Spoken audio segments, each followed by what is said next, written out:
So we're starting with Madleina tonight.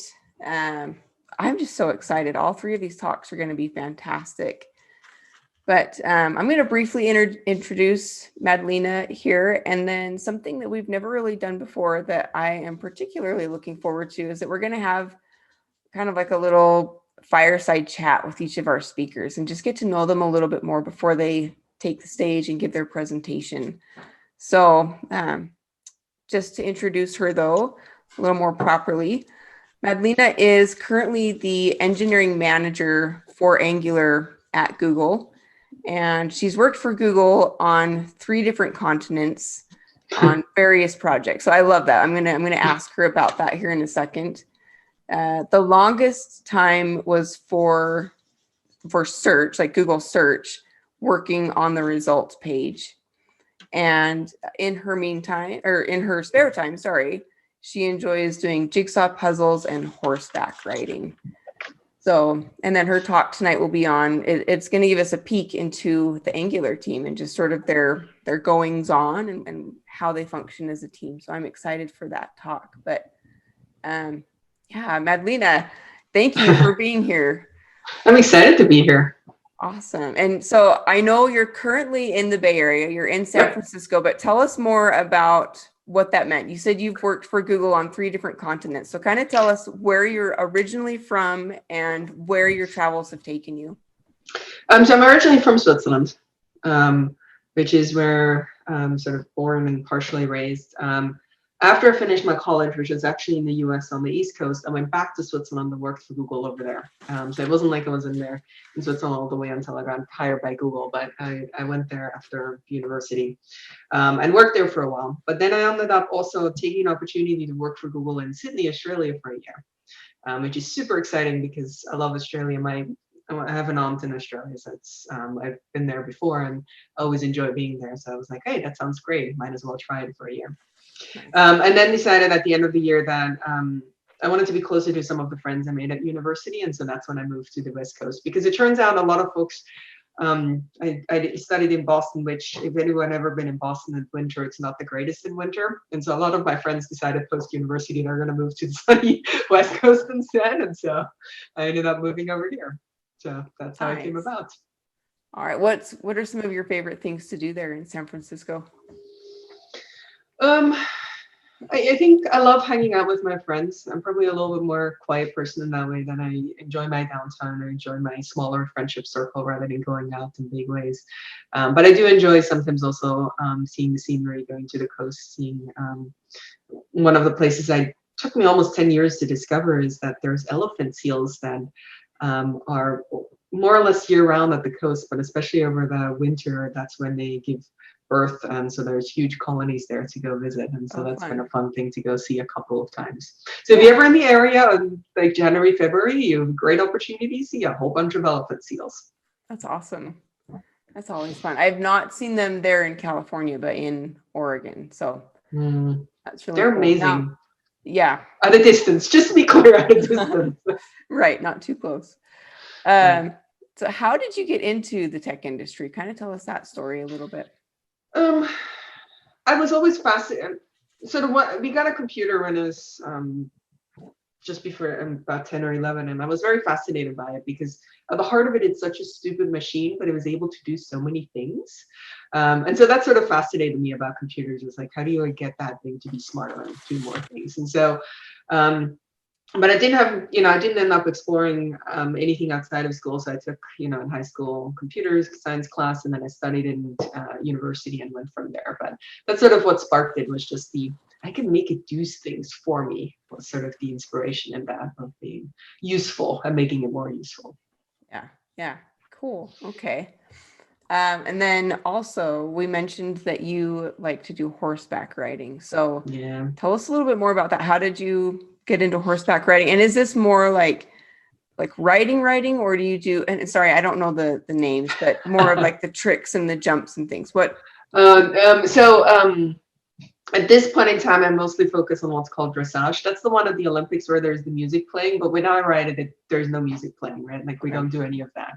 But it's just more of a I decided then when I picked it back up as an adult, I did not need to add potential injury, increase my injuries potential so highly by actually jumping. And so staying nice and flat on the ground and not leaving the ground is very much my aim here.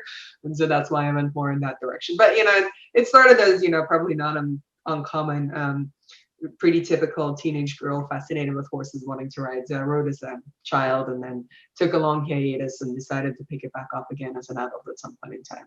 So, nice. Yeah. So do you own a horse or horses? No.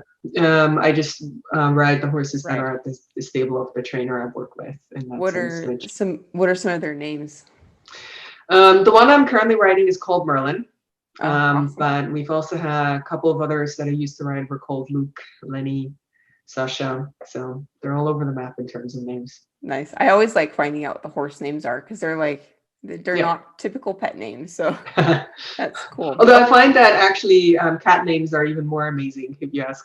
I don't own any cats anymore at this point in time, but I find that every time I ask a cat owner for their names, they're all over the map as well. So. That's kind of true. Yeah. That's funny. Yeah. All right. Last question for you is, what's the last song that you played from like your playlist, like on your iPod or just your playlist of whatever kind? What's the last song that and not radio, but of your choice? Of my choice. I'll have to think about it. Usually what I do is I put in the background electronic music for my live radio, like sort of YouTube channel, just because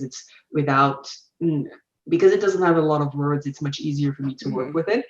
And so I'm trying to remember the last time it must have been, I think it was an airplane and I can't remember because it was jet lagged.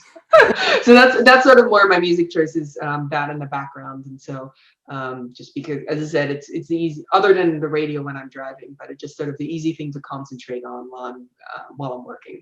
Because as soon as there are lyrics, I'm going to be distracted and then I can't type and do anything else with it. So Totally. Be lyricless.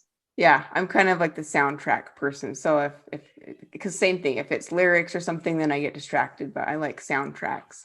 But That's awesome. So, okay, well, thank you. And I'll answer some of the chat questions afterwards because I'm not going to be able to type and talk at the same time. So I apologize for the delay in answering those questions, but I'll get back to you afterwards.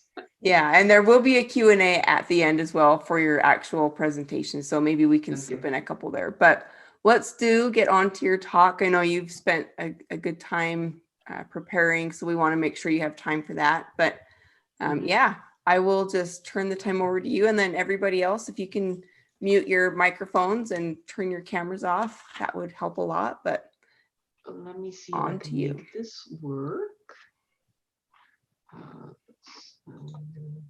There we go.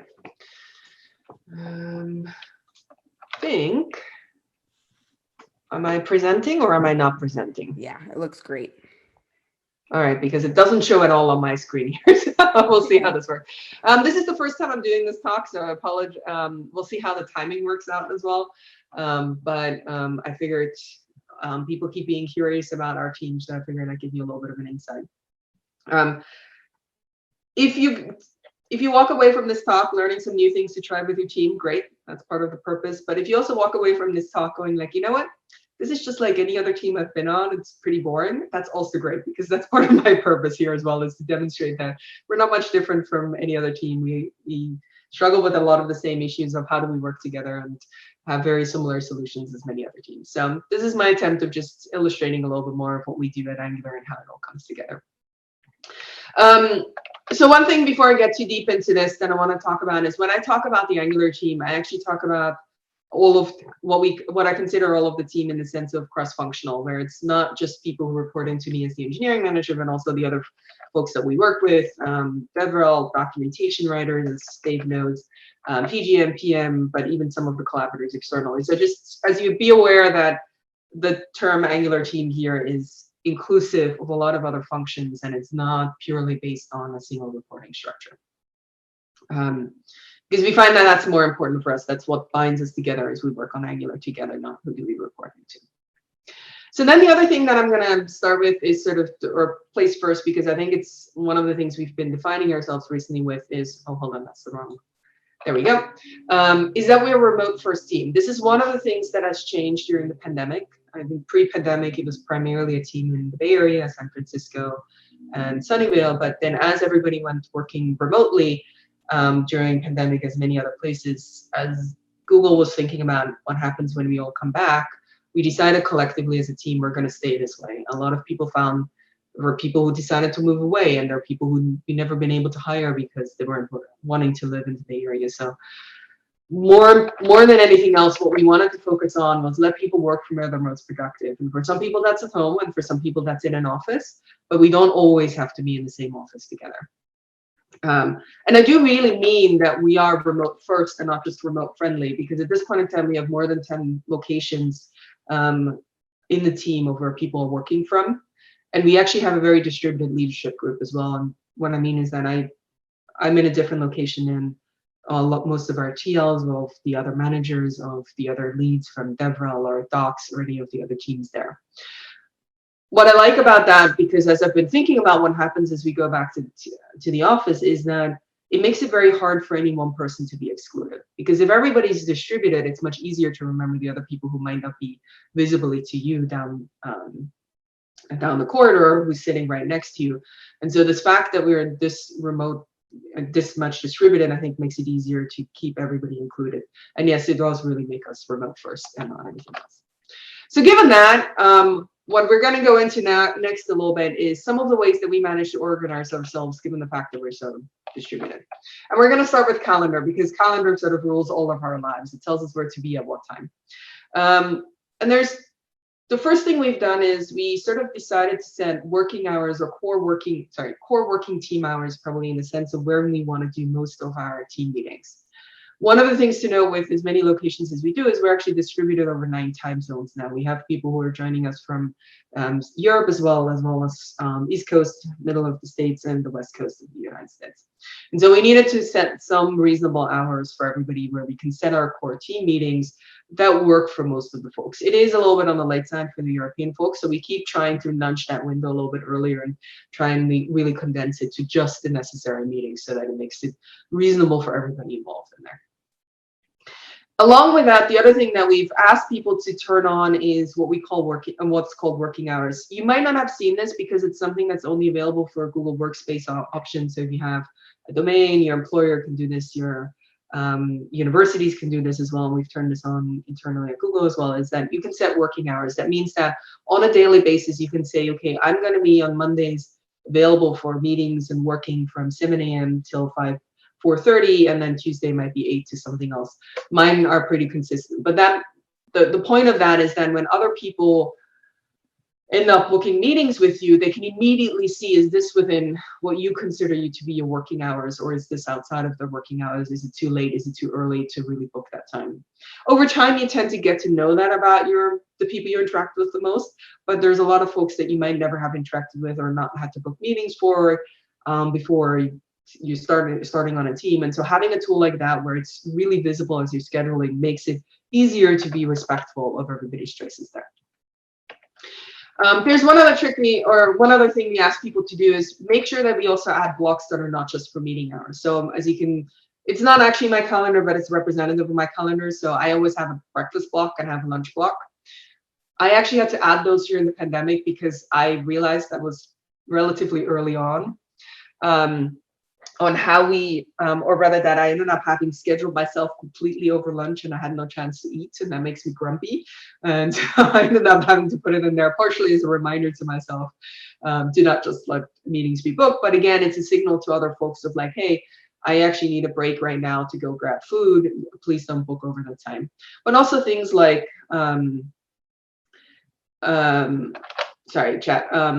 gym or times when you want to focus and not have meetings are good things to put in there. Again, it helps just people knowing when is a good time to add meetings, when is a good time to schedule with you without having to know all of the details and remember all of the details for everybody that's involved in the team. So that's on the scheduling front. Since we're talking, scheduling is all about meetings, let's talk a little bit about some of the things we do for our meetings to try and make them accessible and useful for folks in this environment. This is a pretty common practice, and I'll always reiterate it too as well. Publishing an agenda ahead of time is always great to do because that way people will know what am I coming here for? Is this worthwhile? Is this not worthwhile my time? Should I be coming or not? But the other thing we do, which is I think really important and I haven't seen as often, is the fact that anyone can add to the agenda. So you can see on the left-hand side a fake agenda, but you get a sense where people will put their name in a bracket and then the topic. And that means that it's not just the agenda or the meeting owner that determines what is talked about, but anyone can say, oh, in this team meeting, I want to talk about X. I want to bring up this concern. I want to bring up this point that is important for me to talk about. So let me just see what's, bring it up and be able to speak about it. So that's definitely very useful, something that I will share now and I will keep in my teams going forward as well, as having that openness and accessibility. During the team meeting, one of the features we use a lot is raising the hands. I think you see this on Zoom as well. And this is something we're continuing to do even as we go back into the office, because there's ways, again, this is a Google Workspace option, so you might have not seen it. I've used Meet on a more personal basis where you can join a meeting from a laptop in a room and just get the features such as hand raising, sharing your screen, access to chat, without having your video and audio shared. So you can have that on your individual laptop while you're in a room with multiple people. And that's something we're practicing in our team as a way of, like, when we do have more than one person in a conference room, you do that. It also helps that way you can know who the person is and you don't call them by the name of the conference room. So when they raise their hand, which has happened a couple of times. The other thing with raising the hand, which isn't just about remoteness, but also I think very important for teams, is it gives a lot more evenness for people to talk. It doesn't just, it breaks up the flow of two people getting into a side conversation and suddenly dominate for 10 minutes, because we actually, if you ask the question, you got a response, you go back to at the end of the queue of raising your hand instead of continuing that conversation. And so that ends up just evening out the load a lot more between the team members of being able to speak up in the larger meetings. In the smaller meetings, that might not be necessary, but as soon as you have more than 10 people, this is a really good thing to make sure everybody gets their turn. The last thing I'll mention on meetings is what do you do after meetings for people who missed it. The part we probably more strive for than actually succeed is making sure that we have team notes on the meeting. We do a little bit better on some of our smaller team meetings. We do less well on the overall team meeting, but making sure we take the notes and rotate the note taker as well. If you have any access to something that automatically creates rotations, they're usually more used for on-call rotations, but we also use it just for, it's your turn this week to take notes, and that way everybody gets to do it and it's not just always the same person. The other one is we actually record some of our meetings for 3 people who can't attend or where the times don't work from a time zone point of view. We don't only keep them for 1 or 2 months around at this point in time, because it's more a matter of like, oh, if you just missed it, recorded, rather than being able to go back a year from now and look back on it. But I highly recommend doing that as well if you have the opportunity to record and share and make sure it's accessible to folks who were out that day or had a conflicting meeting, because, as much as we all want to attend every single meeting, well, maybe not really, there's often also the conflict of which of the 2 meetings at the same time can I actually attend.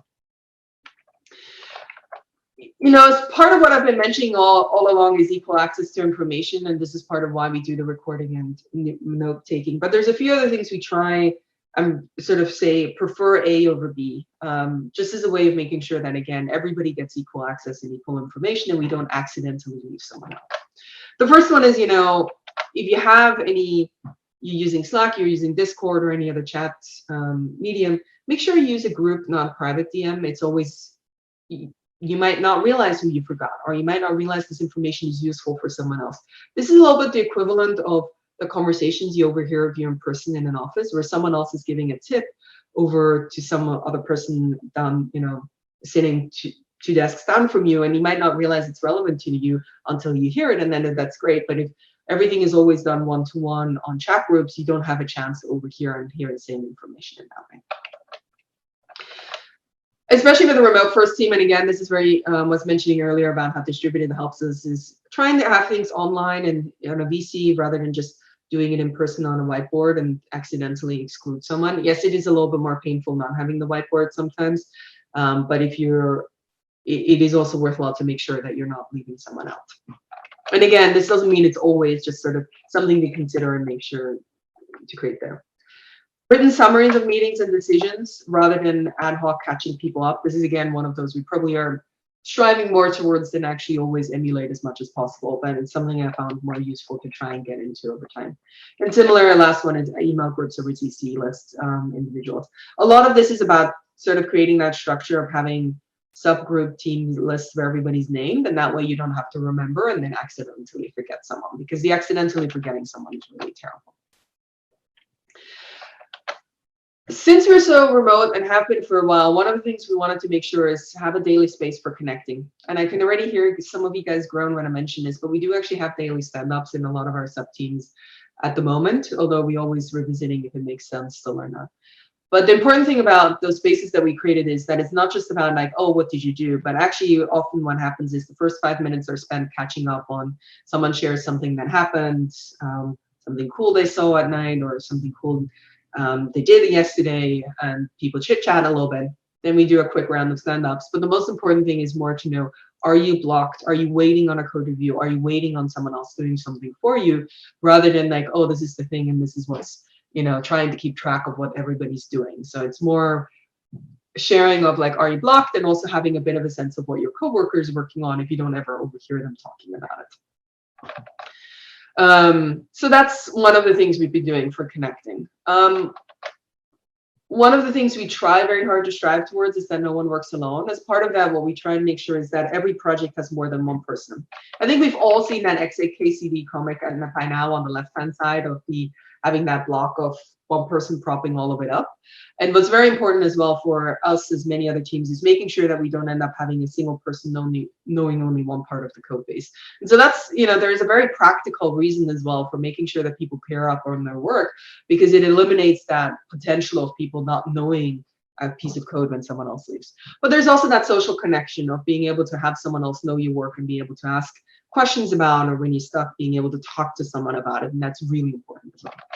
And actually, one of the things I'll call out as well that I haven't seen as much done in other teams, even when we were working on the pandemic in this way, is actually jumping on a call and doing live debugging sessions with each other, or live coding sessions. And not necessarily like pair programming in the sense of everything is done that way, but if you're feeling blocked or if you just want to work out something, there's no reason not to jump onto ad hoc calls and just look at the screen together and figure out what's going on. Especially useful if you're really stuck on a bug, or you're really stuck on why the code isn't working or why it's behaving the way it is. Because sometimes that other person really just sees the thing that you weren't able to see.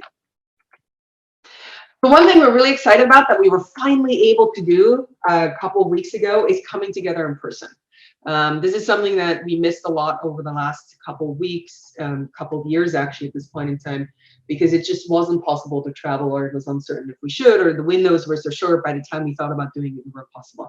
And it was amazing. It was really nice to actually get together. And what we prioritized more than anything else was just spending time together. So we didn't have a hugely dense agenda of having a lot of talks. It was a lot more of like icebreaker type of things, going on a hike, having extended lunches, having interesting topics to talk about, but not necessarily to reach a conclusion as much as just to chat about with each other and get to know each other and exchange ideas in that way. And so definitely something, if you haven't done it yet, highly recommend, if you at all feel comfortable doing it, to come together in person after a while and doing it on a regular basis. So this is what we are, a little bit of transitioning from some of the processes to afterwards also how we organize our work.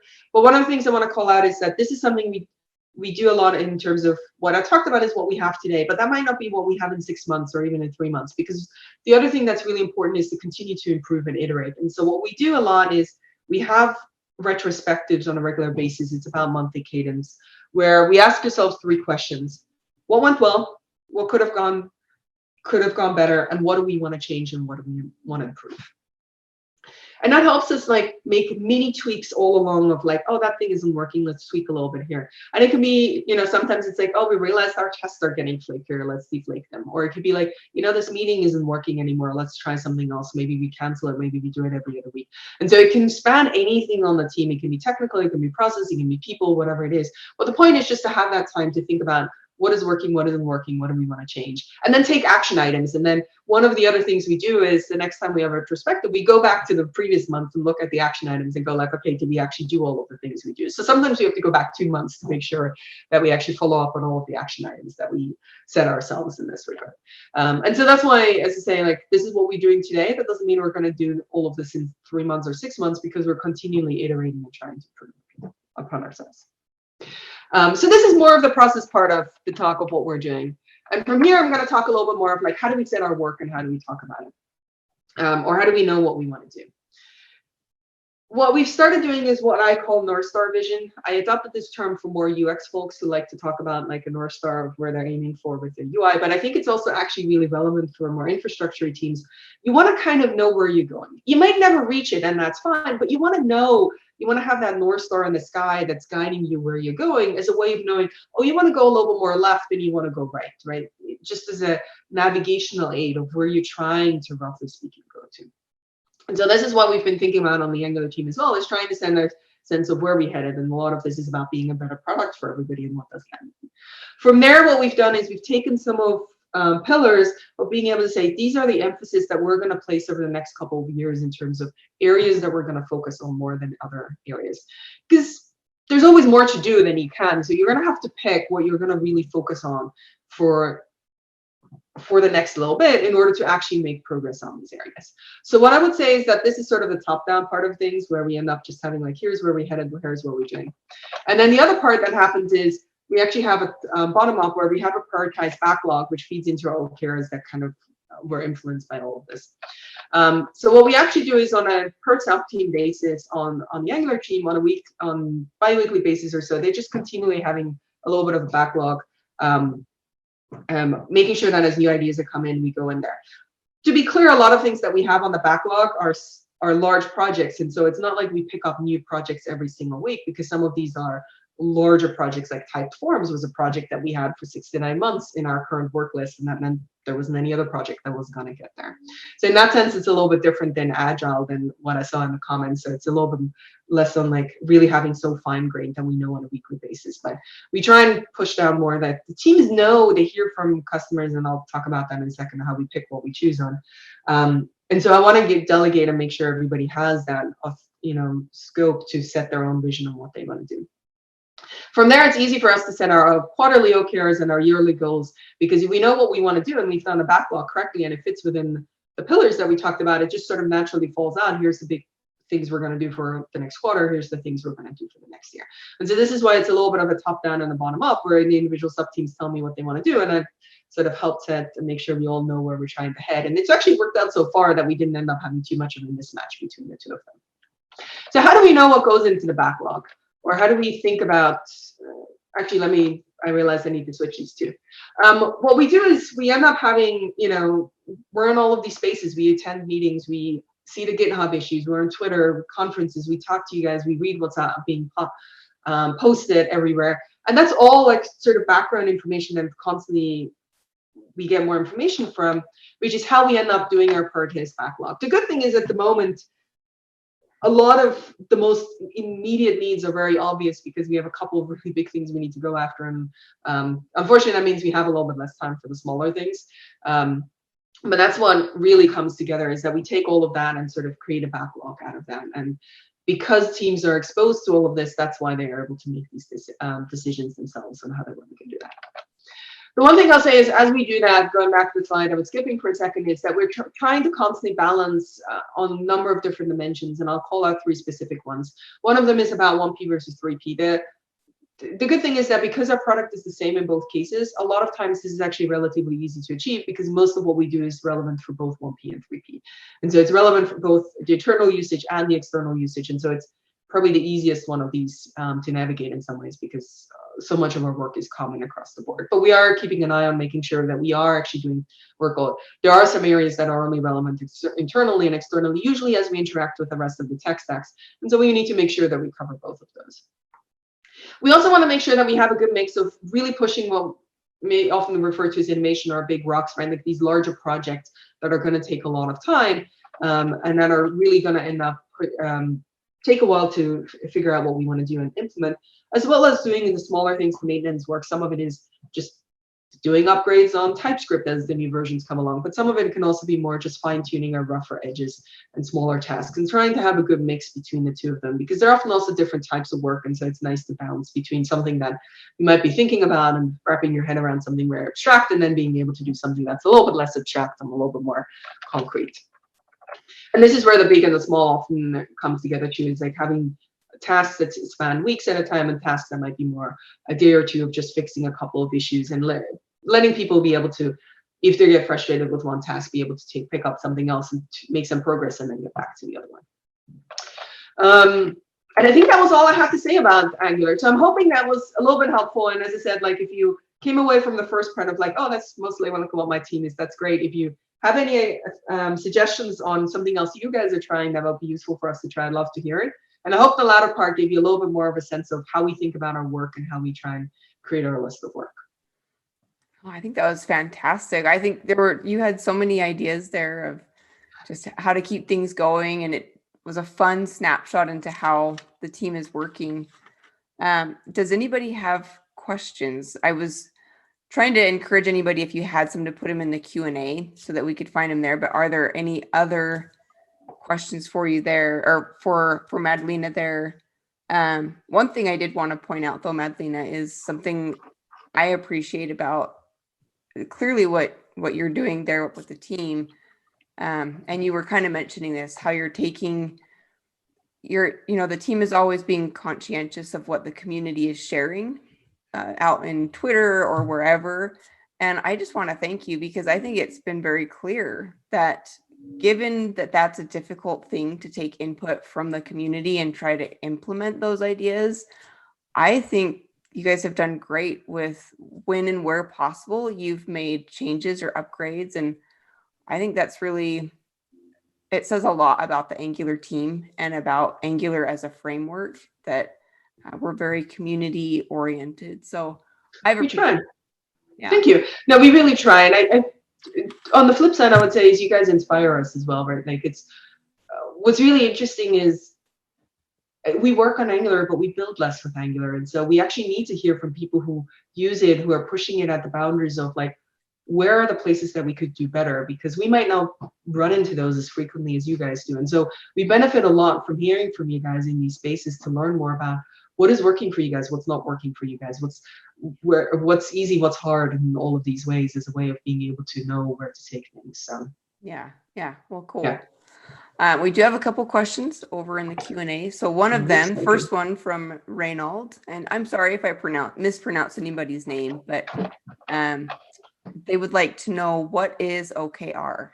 Oh yeah, sorry about that. See, I knew I was gonna end up having a couple of like instances of internal jargon, and I was trying to find, although this isn't necessarily just Google jargon, I think it originally came from Cisco or Oracle. It's objective key results. So you set your objectives and the key results in order to achieve the objectives. It's a way of being able to say, what are we doing and how are we going to do it for about a 3-month span is usually what you do it for both a 1-year span and a 3-month span. So as I said, I think Oracle was the one who came up with it, actually, not Cisco. And it's a technique that Google has adopted as a way of organizing yourselves. Nice. Okay. And then Cicero would like to know, what would be missing on the structure of your team that you would add or maybe even change? Oh, that's a good question. I think, as many other folks always would say in these scenarios, I think a lot of it comes down to I would like to have more people, which makes it easier from a structure point of view. So I think a lot of it is currently there's areas I wish I would be able to add more folks in order to provide better structure around it. Is probably what comes to mind first, is that in terms of, because it's hard to restructure your team if you're moving more, just singleton, as I said, singletons are hard as well, or just having 1 or 2 people. And so having more people with allowed to set up some larger groups and be able to do more work. I think we might also over time have to think a little bit more how much cross 9-hour time zone difference we're working versus 3-hour time zone difference. But again, trying to finish growing the team and then figure out if there's some tweaks I want to do in that regard. Yeah, very important. One other thing that I really liked about what you were talking about, something I related to, was the North Star idea.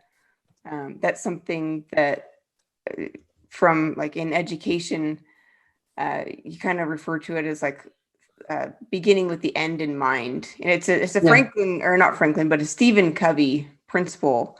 So I was liking that too. I thought that was pretty cool. Yeah. There were a couple questions as follow-ups to like getting to know you. Yeah. So yep, I saw that. I'll try to find the ones I can here, but Cicero was also wanting to know if you have any channel or like so the one I listen to the most is called A State of Trance, and they have a radio channel on YouTube. So they just continually stream on that. So that's the one I listen the most in the background. Nice. I guess while you look for those, Sherry C asked, will you remind us what the 1P versus? Oh yeah, so I realized that as I was speaking, I probably was using internal jargon. 1P just means first party, so internal, and 3P means third party, external apps in that way. So, and it's not something we use just for Angular internal like Google, but we've used it in a few other contexts. It just means that we're trying to balance work that is only needed by internal Angular apps and external apps. And as I said, most of it comes down to, for example, Bazel is externally used by some of you guys, but not all of them. And there is Blaze, that's the internal version. And they're mostly the same, but not quite in a few cases. And so we have to make a few adjustments in places. And there's a few others like that, because there's a lot of internal tech we have to use as well, because that's required by Google, and they're not always external equivalents. So we have to make things work with that. Cool. All right. Well, last question for you is what's been your favorite puzzle that you've ever done? Oh, I'm terrible with favorites because I'll keep changing my mind.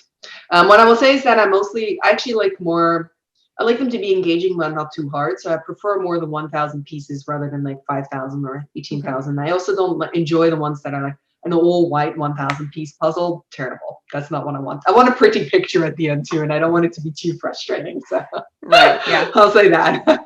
Yeah, I think might be the best way to answer that. Those are some of my favorite apps, like on the iPad or something, just the puzzle ones. So very fun. All right. Well, thank you again, Madleina. I think there's tons of great ideas that you shared. Any team is going to really benefit. So yeah, thank you. Cool. And then let's move on to Brenden. All right. So with Brenden, who's here at 2 a.m. his time, I guess it's now 3 a.m. So thank you for that. That said, though, he is joining us from Zurich. So he's currently a senior software engineer and works for a company called EF, or Education First. And I do have a question for you about that here in a second. Okay. He's also been an organizer, though, for Angular Seattle and the Seattle JS meetups, as well as for the Cascadia JS conference. So very involved when he was back at home in Seattle. And when he's not coding, you can find him playing tabletop games with his friends and family. So we'll have to ask you some of your favorite games that you like to play. But Brenden's presentation tonight is going to be on trusting the robot, using the power of Git to automate your releases. So also something I'm very eager to hear. But yeah, let's get to know you a little bit more. First of all, I saw people commenting on the chandelier, I guess, above your head. It's reminding me of like the Volcom logo. Yeah. But okay, tell us more about your job, because if I'm thinking right, isn't this the company that lets teachers take their students around to different countries and they'll do like educational tours? Okay, so tell us about what you do. Yes, so that's one of the things we do. So EF's been around since 1965, and kind of our bread and butter is helping connect people through learning a language. So and we really specialize in that kind of experiential learning. So that could be doing a class trip, going abroad with the class. We do operate language schools. You can go and stay for a number of weeks at school and learn a language. You can do exchange programs. You can study and actually go to like a year exchange at another high school, for example, or learn at some of our other facilities set up. We've partnered with the Olympics to help with English tutoring and stuff as part of the Olympics. You can do tours or work on your business proficiency in a language. So there's basically, if it has to do with learning a language, EF is involved in it. So we do a lot. And my team specifically, I work in the language technology group, and I'm in the marketing tech sector. So my team publishes all of the different product customer facing websites for the language group. So a lot of our schools and different kind of programs that we offer. And so we're publishing about 15,000 pages a couple of times a week in over 48 different languages. And so it's a fun challenge to work with. And then we also maintain some other internal APIs and chatbots and systems like that too. So that's really cool. When I was a teacher back before I got into tech, that was something I had dreamed of doing, was taking students around like that. And EF was always top of my list. So that's cool that you are there. Did you ever do a study abroad? And I guess like kind of this question is leading into, how did you get from Seattle to Zurich? So if you could answer both of those, like, did you ever do a study abroad or something like that? And then how did you make that change over to Zurich? Yeah, so I did study abroad, and during college I did a semester abroad in Berlin, and that was a really great experience, and part of the reason why I wanted to like work with a company like EF, and I also kind of opened up my mind to traveling outside of the US. Fast forward to 2020, and we've been trying to kind of get over to this area to be closer to some family that's over here. And we had an opportunity come up where I got connected with a recruiter for EF, and I went through the process. And I actually went through the interview process, and then the pandemic hit, and so everything kind of got put on ice for a while. And then 8 or 9-ish months later, they reached back out and said, "Hey, we're starting to hire again. Are you still interested?" And I jumped at the opportunity, and in the middle of a pandemic, moved over here and got set up. So that's where I am today. Do you feel like maybe you'd done something, or you had, I don't know, created a portfolio or something? Like, what do you think you had done that kind of made you stand out in the crowd of potential employees that they could have hired? Mm-hmm. I think that around the time that I was looking, I was doing a lot of, there's this term that I've heard in other talks in the past called kind of growing your own digital garden. So showing kind of what I was working on, what I was learning, and kind of cultivating that, and kind of showing like, hey, here's a tool that I built and I talked about it at a meetup, and here's a blog post talking about some things that I've learned recently, or here's how something works. And I think that definitely helped me stand out from the crowd in my job search in general. I think also focusing a lot on kind of like soft skills within software, that most of what our job does, the hard part is not so much working with computers, it's working with people, right? So working on like soft skills and being strong with how you're communicating is I think another thing that can set you apart when you're looking for a job. So highlighting skills that aren't just technical, but like really showing your diversity and all of that. Awesome. Okay. So one thing I like to ask developers is something I think all of us struggle with at one point or another, but how do you handle imposter syndrome when it hits, when you're just totally feeling like a poser? Like how do you get through that? Well, I'll say first off, it's still something that I deal with even today. Like it's not uncommon for it. So I've been doing software development for almost 10 years now, and I still sometimes will have imposter syndrome come up and bite you, right? So one of the things that I've done that's really helped is whenever someone sends like a thank you or a call out or said like, hey, you did a good job with this, like whether it's an email or a message through like Slack or Teams or something, I'll screenshot it or save it off and actually have a folder of basically, I call it my well wishes. And so like, I'll look through, if I'm kind of feeling iffy and imposter syndrome-ish, I'll look through that folder, kind of see kind of, these are all the things that, like you've accomplished, people have recognized you for, and that helps kind of build back up that self-esteem. And other times also it's useful to just talk with people about it too, right? Like I've been fortunate to have a couple of really good managers in my past that have been super open about discussing stuff like that in the past. So finding someone that can mentor you and kind of has been there is very helpful. Nice. I love everything that you're sharing. You know, I think from how you got involved with meetups, your suggestions on kind of how to stand out, diversifying your portfolio, your background, and then your suggestions here with imposter syndrome. I think there's a lot of value that people can draw from that. So thank you for those. Mhm. Just more of on a fun note, I'd like to know, I think I'm probably just a little bit older than you. I don't know, we'd have to find out, but I bet you still grew up in the 90s. So what's something from the 90s that you wish were still around that you could play with or use today? This is going to sound kind of weird, but independent video rental stores. Oh yeah, So no, totally. I grew up in a smaller town outside of Seattle, and one of my favorite things growing up was, you know, every few weeks we'd go and my brother and I would kind of walk through and kind of find videos that we want to rent, movies, and then we'd go back and watch those with, you know, our parents and stuff. But that it wasn't something like a Blockbuster video or something like that, but it's more just a standalone independent thing that was a mom and pop shop. They had like a little arcade cabinet that you could go and play games every once in a while. I remember playing like Super Mario Brothers in there. And it was a cool experience. And I think it's, aside from something like a library today, it's hard to kind of find something like that where you can just kind of wander around and be like, oh yeah, no, I want to try this, I want to try that. Right. So that's something that I have a lot of nostalgia about.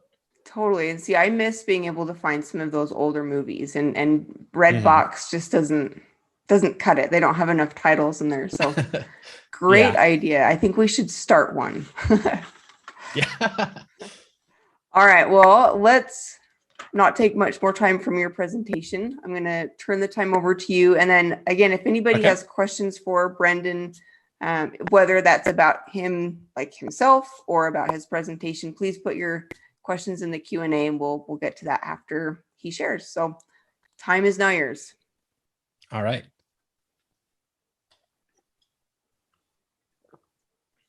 How's that? Is that sharing for everyone? Yes. Yeah. Okay, cool. All right. So as was mentioned, my talk is Trusting the Robot, and we're going to talk a little bit how you can use Git to automate your releases and kind of take the human element out of that, so that your life is easier and there's less pain. So as was mentioned, my name is Brenden Niedermeyer. I'm a senior engineer and tech lead at EF Education First. And we talked a little bit about this, so I won't go too in depth, but I've been doing web dev community stuff for the past few years. And today, kind of the big thing that I want to talk about is change and how we deal with it as engineers. Specifically, three kind of aspects of change. How we go about communicating change to other groups, how we can kind of standardize that communication, and then once we have it standardized, how we can go about automating it. So first, I want to tell a quick story. So imagine that there's a team, and this team is responsible for a few applications and libraries. And as in many places, they work in a super fast-paced environment. They work really fast, they deliver on time, they're successful with what they build, but they run into a couple of similar problems every few weeks. This team, imagine they have this versioning system and a change log to kind of track what features are released where and in which versions of a release, but it's kind of just managed by intuition, and it's also manual. So that means that like someone would have to update the change log when you're getting ready for a release, or in the case of some of their libraries, actually update the version either as part of the PR when they're submitting a fix, or opening another PR to do a release and add a version to the library at that point. And so because people are involved with this, sometimes it's not super consistent, as you can imagine, because we're not consistent. So that means at least once or more a week, someone ends up having to dig through a lot of Git commits or history on GitHub or GitLog and figure out kind of what features are included where. And what's more, this process that they're doing, because it's manual, it's easier for a lot of them to just kind of build it and deploy it at their machines locally, which means that sometimes there's issues where you run into the classic, it works on my machine problem, right? So every once in a while, they'll have an issue where the build isn't just working on someone's machine, someone else has to take care of the build. And when people are doing it manually, stuff can get missed. So the main issue, kind of the first of the few issues that they're running into are how they go about communicating change. So let's talk a little bit about that. As software engineers, we have a lot of different changes that we're constantly communicating about. There's features that we're releasing, whether or not we're performing maintenance like security patching, if we're upgrading to a breaking change within a framework, things that help with the developer quality of life working in your code, refactoring and other, performance related changes to your code, bug fixes that you're releasing, fixing typos in documentation. And this last point here is something that I kind of want to highlight: documentation updates. So there's something in common with all of these different pieces of information that we're communicating, and that is that we're all communicating this change to the software that we build and how it's meant to be consumed. So you can kind of think of all this communication in addition to just telling actually what's going on, that the changes that we're making are documentation itself.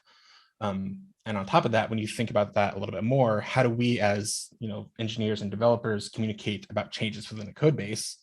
We do that via commits. And so if you take that another level, your commits that you're making are documentation too. So the important thing with this is that outside of specific code comments that you're making, commits that you're making are pretty much the only other tool that you have to provide meaning and historical context to a change. So for example, I'm sure we've all seen projects like this with the Git log that has just as changes, updates, fix. It's not super clear what's actually being changed by that commit. I 100% have created projects that have Git histories that look like this, and I've worked on others that look like it as well. And nowadays, whenever I see that, I'm dreading having to debug something because it's so kind of difficult, aside from going commit by commit and trying to find what actually changed to figure out the impact. And Git gives us a framework kind of or at least the ability to give more information than just what's included in this commit. You have the title that you're talking about for your commit, but there's a body to that commit you can include as well. And it's important to include that. And the reason is that it gives you that context historically. So Jeff has a point here with this tweet: give yourself the why. And it's nice because it will help the people that you're working with. But also it's okay to be selfish here and say, like, help yourself in the future, help future you, so that when in 8 or 9 months, when you're working and you're coming back from being on vacation for 2 weeks, you go to pick up a ticket to fix a bug that's pointing at a commit that you made back months ago, you kind of know not just what you changed, but the context and the why you did that. And it's going to save you a lot of pain and headache later on. So let's think about that team we were talking about. If we talk to them about the benefits of giving more information in their commits and communicating that context, they may ask, like, okay, let's add more details. Not a problem. But can we kind of standardize what we want to include? And the short answer is yes. So let's talk a little bit about standardizing change. Just for sake of simplicity, I'm going to keep focused on commit messages, but there's other ways that we can talk about communicating changes to consumers of your software. There's a lot of specs out there that suggest ways that you can format your commit messages to help kind of give that context. The one I want to talk about today is conventional commits.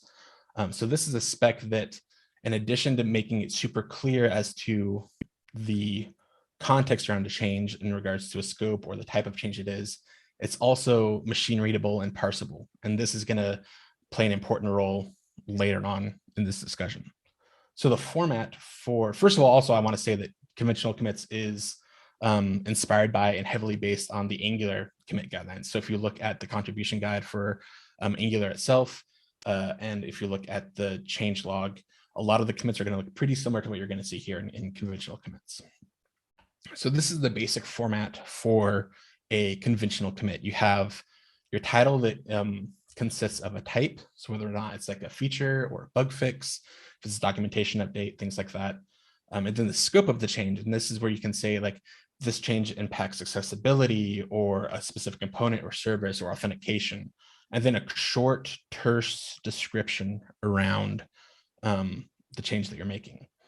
And the next part is the body of the commit, and we talked about this just a couple slides ago, so I'm not going to go super in depth, but I'll reemphasize that it's important when it's not like a one-line change that you're including in the body, just to give yourself that context. And then there's the section for footers, and these footers are a place where you can call out maybe specific issues that this change is tied to within GitHub or Jira.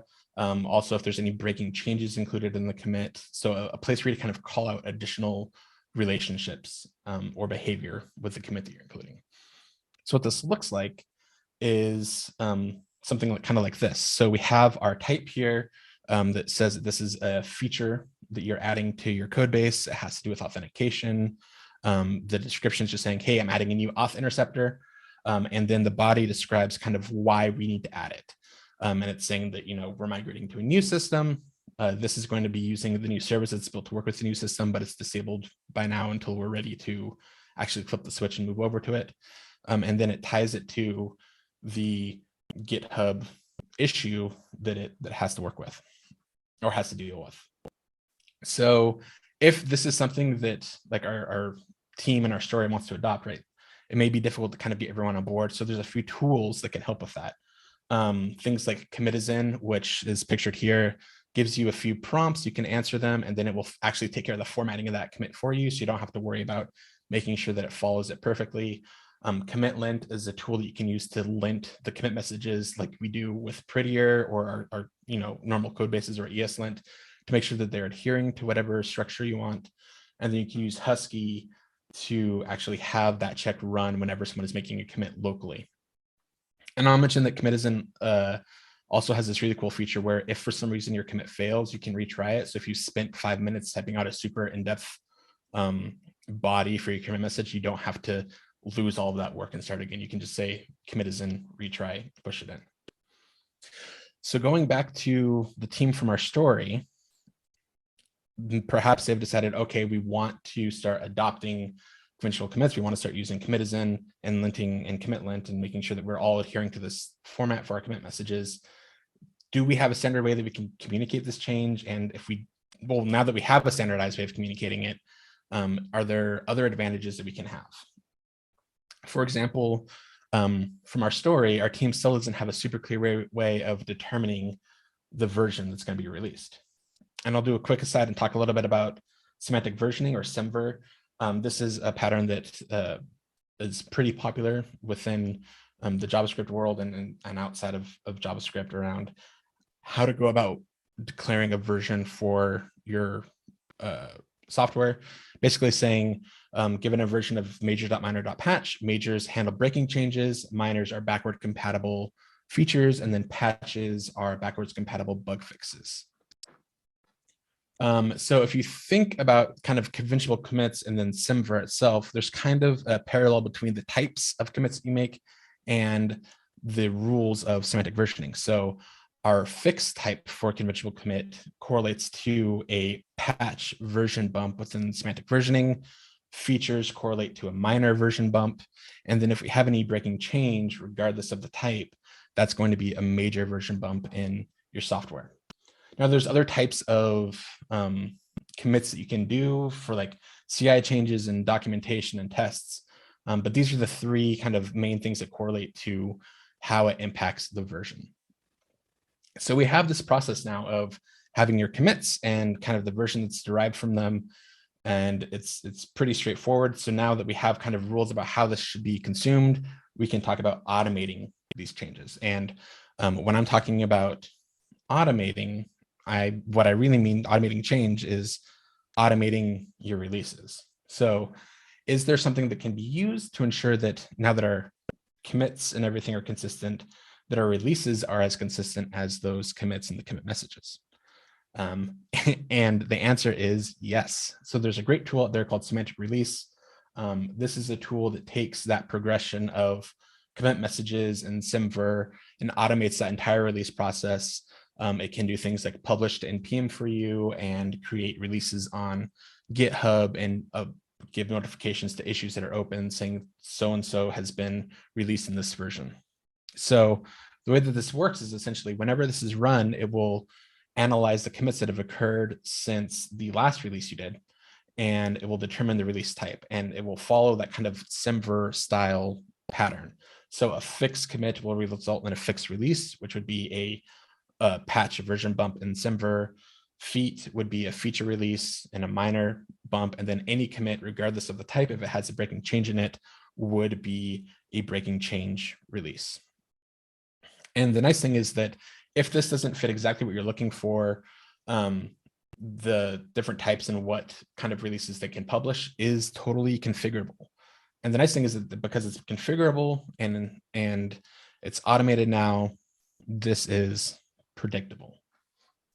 So the way that Semantic Release kind of works is that has this concept of release branches. I'm going to touch on this a little bit later, but basically you run Semantic Release within your Git, your CI for your software and your code base, and that could be in something like GitHub, GitHub Actions or GitLab or Circle CI or whatever have you.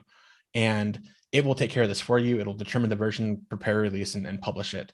The nice thing here is that it's kind of decoupling the human emotions from the versioning logic. So it's more focusing on communicating the impact of those changes to your consumers as opposed to you having to figure that out every time. And so that gives you more time to work on something else. You can just, focus on publishing changes and getting your work done instead of worrying about how releases occur.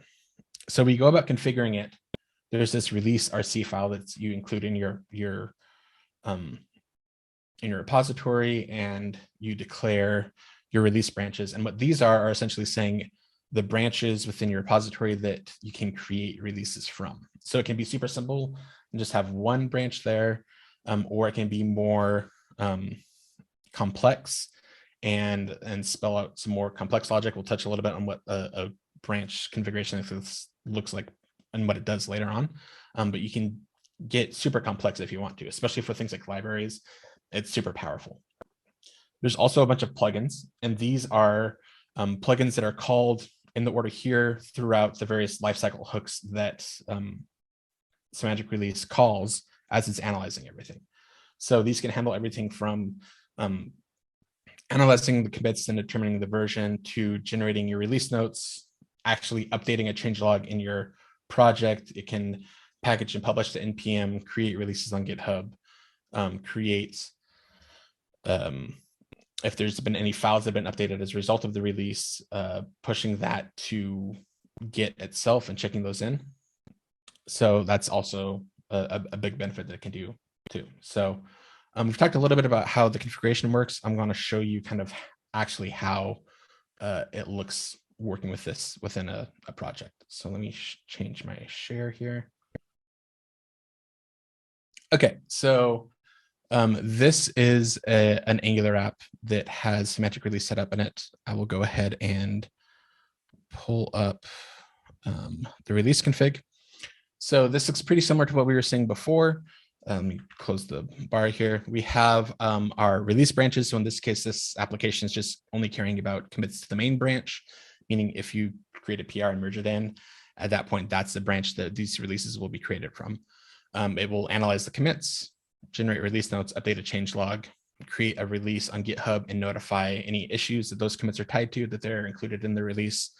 And then if it's updated any of these files that are listed, it will push a commit to your repository with this message format saying, hey, a release has occurred for this version. And then here's the release notes for that change.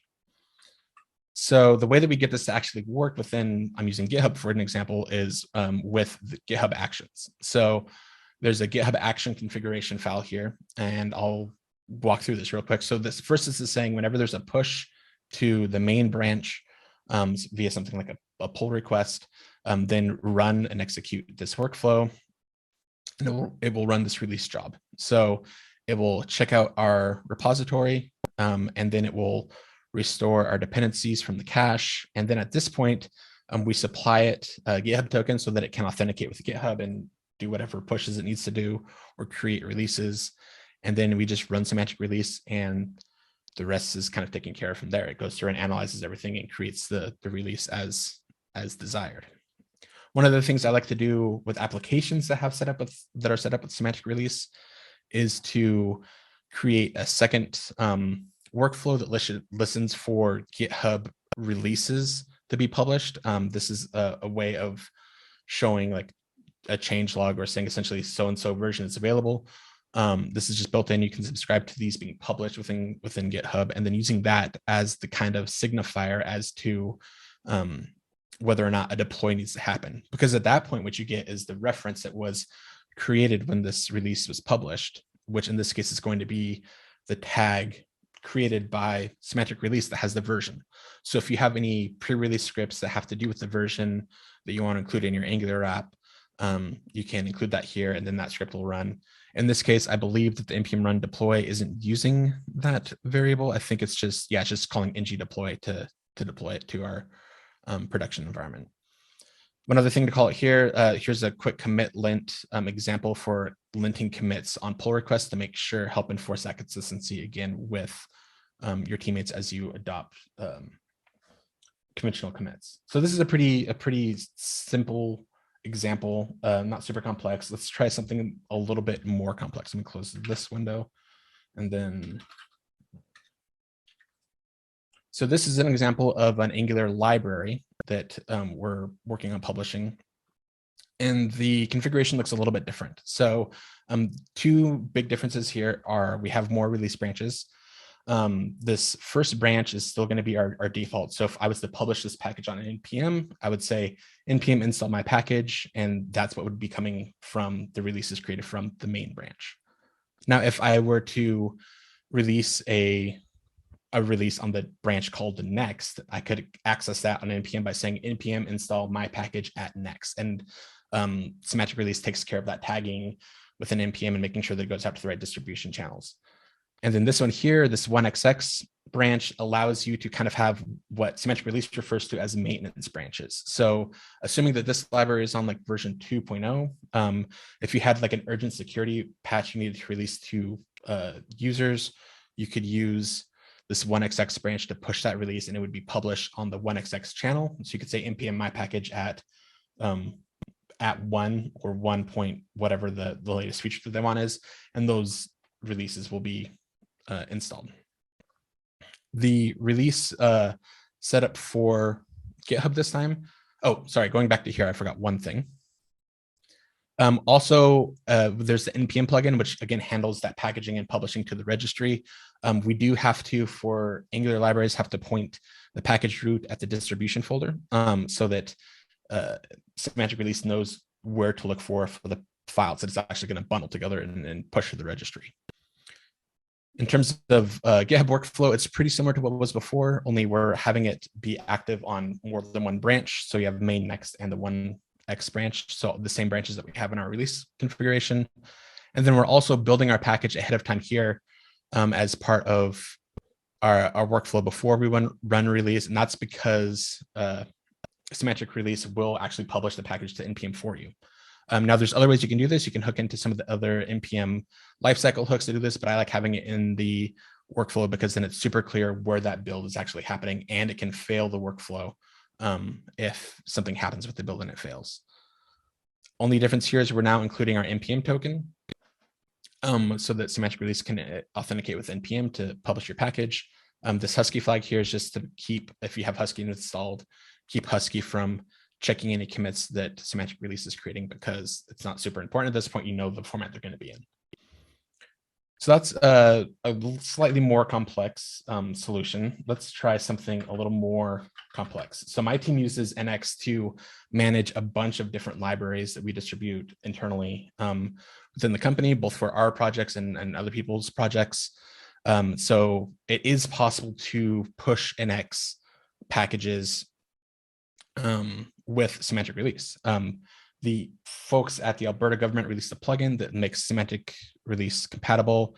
The main difference is that now you have kind of a root configuration, and here you can kind of set all of the settings that you want to apply to all of your releases. So in this case, just defining the branches that we want to use for our release.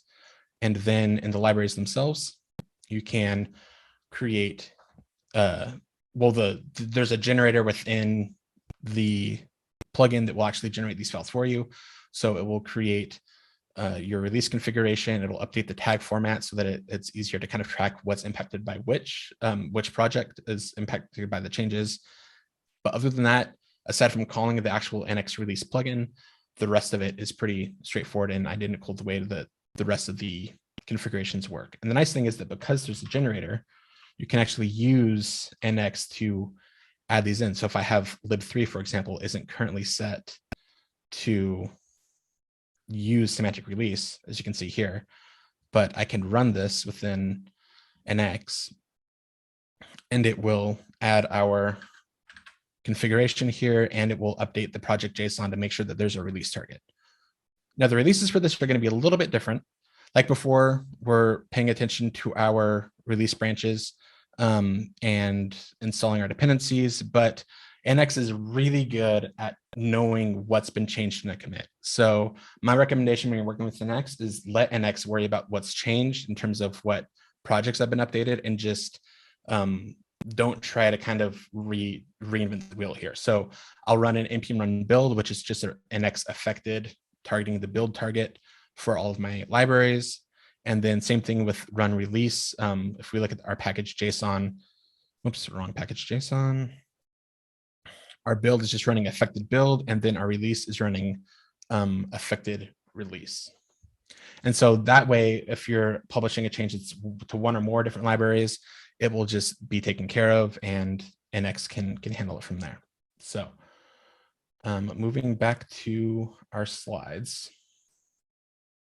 A couple of quick tips when working with semantic release, keep it simple. So there's a lot, as you can see, that you can do with semantic release. You can do these super complex workflows, but my recommendation is if you're just getting started, just try a simple workflow with a single release branch, get used to that workflow, and then only add those more advanced configurations if you really need it. And the benefit you get from this is that it gives you the opportunity to review your workflows as you're doing this to make sure that it's still kind of meeting your needs. Tip 2 is revert, don't roll back. There's a tendency that people sometimes have to, if something is wrong, to just roll it back to an earlier version. With semantic release, it's a lot easier to just, if you have the fix ready to go, push the fix, do a normal release for a fixed release, and problem solved. Or if you don't have a fix yet, but you know you need to revert some earlier code, actually just do a git revert, commit that, and just kind of keep on rolling forward as opposed to rolling back. Only do a hard rollback if you absolutely have to and there's no way around it. But I've only had to do that like maybe one time, and it was because I totally messed up my Git repo. And of course, if you're working with products like Netlify or Vercel, where you can just kind of immediately deploy earlier versions, that's totally acceptable for applications. And then kind of the last tip is don't get too attached to your major versions. So there's a tendency, especially in software marketing, to kind of say, oh, version 5 of our new platform is rolling out. Don't equate that version that's being told to like customers to the major versions of your code. They don't need to match. The versions in your code are about communicating, again, that impact of the technical changes, not necessarily a feature set. So it's okay if you have to commit a bunch of different breaking changes, just maybe keep track of what versions correspond to which releases from a marketing standpoint. So let's look back at that team that we talked about a little bit at the beginning. They went from kind of an anything goes kind of situation to adopting conventional commits and commit length, and they had some consistency. And then once they added semantic release, they got more consistency because they could just continually work on pushing their changes and not have to worry about managing their releases. It just happens automatically until it becomes, let the robot worry about it, right? So that's all that I have. Again, my name is Brenden. You can find me on Twitter, on the website. Another blurb for EF, we're always constantly looking for engineers, and we're a worldwide company. So if you're interested in working for EF, check out careers.ef.com. I have my slides and code on my GitHub, and then there's some other resources here, as well as tools that are similar to Semantic Release, but may help you if it doesn't do exactly what you're looking for. So that's all I got. Nice. Excellent. Those were great tips. Loved your examples. We have a handful of Q&A questions. So rather than me blabbing on for a minute, let me get to those questions. And there's a couple of them from the same people. So for the sake of time, I might only ask one of them from the people who asked a couple. But Reynold is wondering, can you re-explain prioritized backlogs? I was trying to keep up with both ideas from your talk. That's mine. I'll answer over chat. Yeah, that one. Sorry, that was for me, and I'll answer over chat in a second. Okay, cool. Then, all right, so on to Blair. Blair says, is there a link for a repo or site for conventional commits? Yes, I think I forgot to drop the link in there, but 1 second, and I'll drop a link in chat after this. But yeah, there is a website. That picture that I showed was actually just a screenshot of the website. Okay, perfect. So. And then the second one from Reynold, since Madleina will handle the first one, is let's say you submit a PR that requires changes before merging. How are those fix-up commits formatted or handled? So there's a couple of ways you can approach that. One is the approach that I find is easiest is to either do a git rebase and format your commits as needed, and in that case, having something like commit lint as part of your PR process is super helpful because it will take care of that linting for you. Or you can squash your commits into a single commit, which is what I like to do with a lot of my PRs. I'm a big proponent of the idea that PRs should be as atomic as possible. And so one commit equals one task or one part of a task. And that's one is clear in looking at the history as to kind of when the change occurred. And two, it makes it super easy if you need to do any kind of troubleshooting later on. You mentioned squashing. So I know actually Jason had a question about that himself. I did, and I think you answered it for me, but just when you were showing the pictures of the conventional commits, when you were merging, I was curious if you advocated merge commits versus squashed or rebase commits. Yeah, I don't feel so strongly about what kind of commits actually get into the stream. If merge commits work for your team, do what works for your team. My team, for example, does mainly merge commits, but I will squash the actual commit as I'm working on it and push that up. And I've been on other teams that are the other way, where they'll squash all the commits regardless of what it is, and then you can just have a bunch of work in progress commits. Recently, GitHub added some functionality where you can kind of stage a merge ahead of time, so you can do like a pre-merge. So then once it hits all of the checkboxes to get the okay to merge in, it can merge it in. And at that point, that's a good place for you to actually, if you're doing squashing, to format how you want your commit to look. Thank you. Okay, a couple more questions here. One from Sabrina, who says, do you follow standard commits on every commit when you are working on your branch, like multiple commits, or when you merge the branch using the squash strategy into the develop branch only? I think this is kind of a personal preference thing. So I will actually work on having kind of work in progress commits. And I have an alias that will just say work in progress, skip CI. And then once I'm actually ready for it to be reviewed, I'll squash everything down together and then open the PR at that point. So we've done WIP. Yeah. Yeah. All right, Cicero, you've got two here. So I'm just going to ask your first one. Says, would the configuration for the Git releases work on different platforms like AWS Code Commit? I'm not 100% sure about Code Commit, but the main gist that it works with is Git itself. So as long as you have the ability to kind of authenticate Git, I'm sure that there's probably a plugin that will work specifically with Code Commit in Semantic Release. You just have to look for it. I'm not super familiar with Code Commit itself, but I'm sure that Semantic Release has been around for a while now, so there's probably been a use case where that's been addressed. So Dave is going to give a presentation tonight on getting the right docs written. Oh, wow, that just got in my way.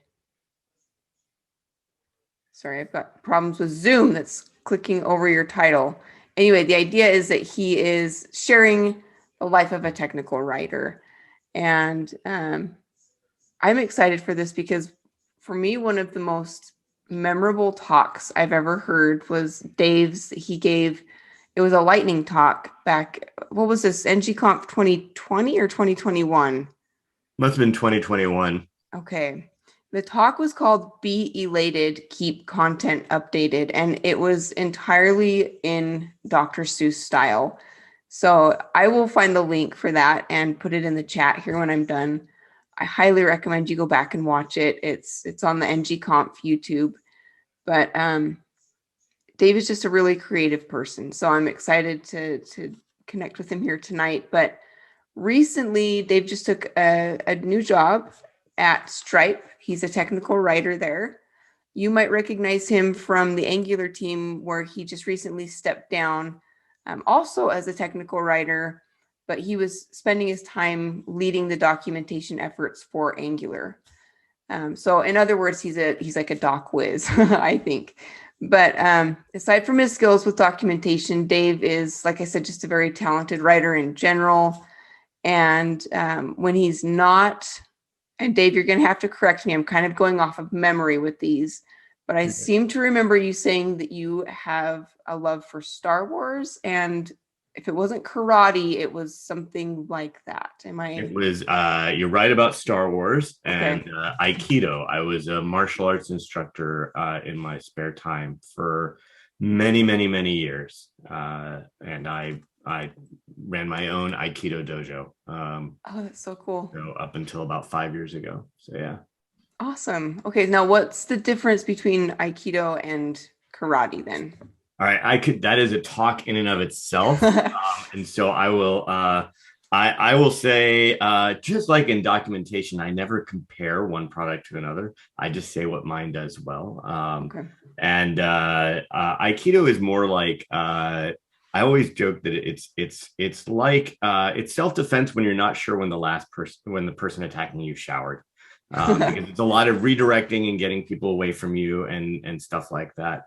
Really though, what I always like to say is every martial art has a context, a situation that is why the movement system came about. And Aikido does not assume that your attacker is the enemy. With Aikido, the things you learn could be used on someone who is having a mental health crisis, someone who is, you're at a party with a friend and your friend maybe just broke up with their, significant other and maybe had a little too much and now wants to drive home and they cannot do that and they don't want to give you the keys.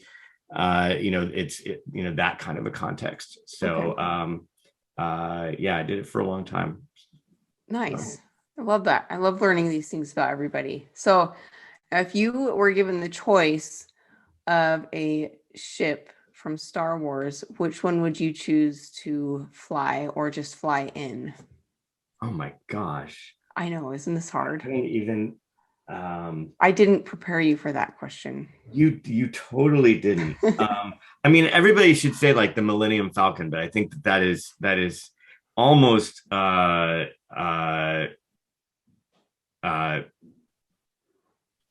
too cliche. I was a big fan before they like made them all not canon anymore. I was a big fan of all the like extended universe stuff, and Yeah. I was just a fan of the X-wing, and because I could probably sit and talk to an astromech droid far longer than I should, and I think that would be amazing. So, have you been to Galaxy's Edge at Disneyland? No, Okay. No, that is definitely on the list. I cannot wait. I cannot emphasize enough to everybody here, if you've not been to Galaxy's Edge or what they call Batuu, it like gave me shivers when I walked in. It's so dorky, but it's so true. Like you go in there and you can fly the Millennium Falcon. That is one of the rides. And if you go, there's 3 positions that you can be. There's like an engineer or a gunner or the pilot, and you need to tell them, I want to be a pilot. It will make your experience so much better. So that's my thought for you there. But Dave, you've had a successful career. So what's kind of been maybe your biggest barrier or something that you've had to overcome, just a challenge that you felt like was really difficult, and how did you overcome it? Career-wise, I think it's still ongoing, so I can't really say that I've overcome it. But I'm a technical writer, and it's funny that 20 years in as a technical writer, I still run into teams where they're like, yeah, I don't know what tech writers do exactly. And I'm like, really? We're still here. We're still having that. And, and sort of, so what I try to do is kind of advocate for the discipline, because I think it's so incredibly important, which I'll get into a little bit in the talk. Great documentation more and more is essential, to fulfill the promise of the applications and the technologies that we create. So, Absolutely. Yeah, that's been the biggest challenge.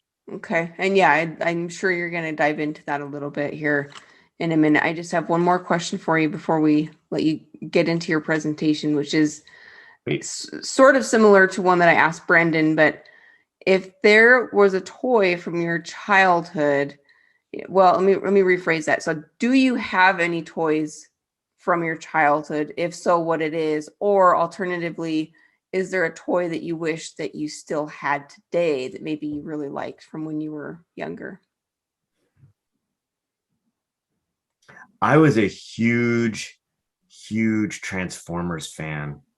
And unfortunately, I don't have them anymore. But boy, they were a lot of fun. Were these like the little micro ones, or more of the No, large? these were like the Optimus Prime and Nice. the kind of the classic ones. Those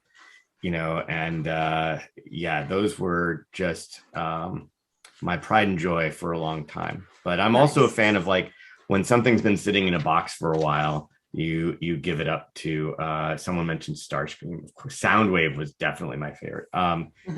But when something's been sitting in a box for too long, it's time to see if someone else will enjoy it. So they went to a very, someone is enjoying them right now, but it's just not nice. Me, so. Awesome. Cool. Okay.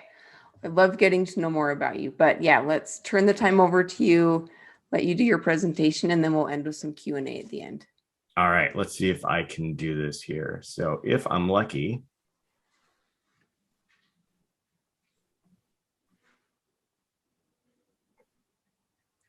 there we go. Looks good. all right, you can see that, but not my speaker notes, which means I'm doing it right. Yes, good job. Awesome. All right, so I am here. Let's see, 4 tips for writing great docs. So let's just dive into it, shall we? So first and foremost, hi, I'm Dave, and I'm a technical writer. Now, why would we have a technical writer here for an Angular meetup? Well, okay, so if you've been paying attention to some of the announcements about this month's meetup, you probably know the answer, but I'm going to tell you anyway. I'm here to talk about documentation. I really am. Yes, and I can feel the excitement even over Zoom. Let's see if I can get this. Let's see. All right. So, okay, in all seriousness, why am I here? I really am here to talk about documentation, and for 2 reasons. The first reason, you should write great documentation. It is so important that you do that. So important, I could probably spend this entire presentation talking about it. But I'm also here to tell you that you can write great documentation. It is challenging. It does take practice, but you can do it.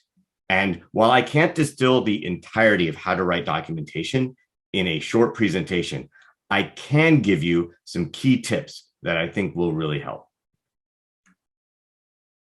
So why should you listen to me? I have no idea. Okay, but if it makes you feel any better, here are a few of the key places I've worked at. I started my technical writing career at a small company back in 1999. I know, 1999, when Y2K was an actual thing. Some of you remember, you know. After a while, I moved to F5, where I documented their global traffic manager application. And at the time, I had no idea what DNS and bind were. I then moved on to work on Windows Live and later Windows 8, where I had no idea how desktop operating systems work. I moved on to AWS, where I documented their auto-scaling feature. And at the time, I had no idea how cloud computing worked. I moved to Google Cloud, where I worked on a whole lot of stuff. And while there, I joined the Angular team as their lead technical writer. And by the way, when I did, I had no idea how Angular worked. And now I'm at Stripe. You're probably catching on that I didn't know a lot about many or most of the technologies that I've worked on. And that's actually pretty normal. There aren't a lot of technical writers, so we tend to bounce around a lot. In fact, when I think about my career, a comic like this one always comes to mind because I didn't even start out to want to be a technical writer. I was a poet and an essayist, but it's really hard to make rent as a poet. And fortunately for me, I had lots of friends that were and still are software developers. So I didn't learn about code from them, but I did learn not to be afraid of code. Code is just a thing to learn. And that's what I try to do. I learn things. Ideally, I learn things that users need to know about something. And then I work to help those users understand what they need to know and why. So I'm going to ask all of you, just, how many of you actually are technical writers? Is there anyone here who is? Sensing silence. I may not even be able to see it, but I'm just going to say, how many of you work with technical writers? Right. So I'm going to say that, chances are you may not work with them often. You may not have worked with one at all. So I'll give you a glimpse of what a technical writer does on any given day.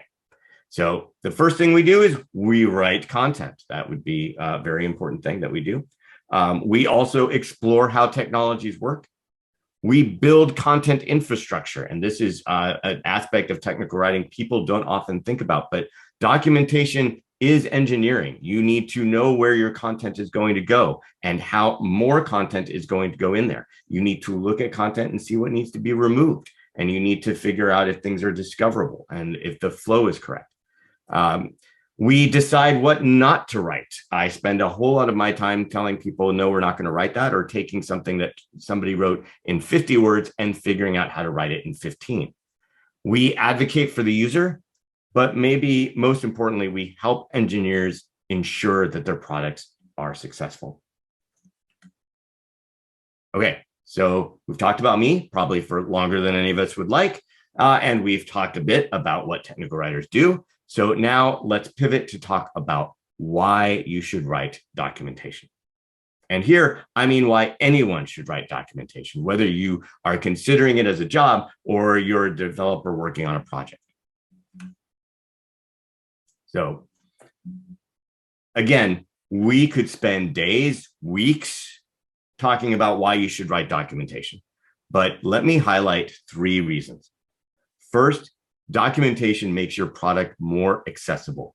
Not everyone can watch a video or listen to a podcast. And some folks may not yet have an environment where they can just try stuff out. Second, documentation makes your product more inclusive. Many of you likely have a network of people that you can turn to when you have questions. And if you don't, that's one reason why you're here, right? Introduce yourselves to someone. Wait until I'm done talking though. But a lot of folks don't have a network that they can turn to. They depend on documentation to help them learn and grow and contribute. Third, documentation makes your product more useful. You work really hard to build a great product. You deserve to have your users take full advantage of the features you've created.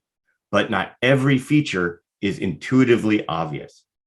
Documentation helps guide users to use your product successfully. That in turn makes your users happier, which is good for your product. Okay, have I convinced you that writing documentation is important? If so, great. And if not, don't worry, the rest of this talk shouldn't take too much longer. But either way, let's talk about how you can write great documentation.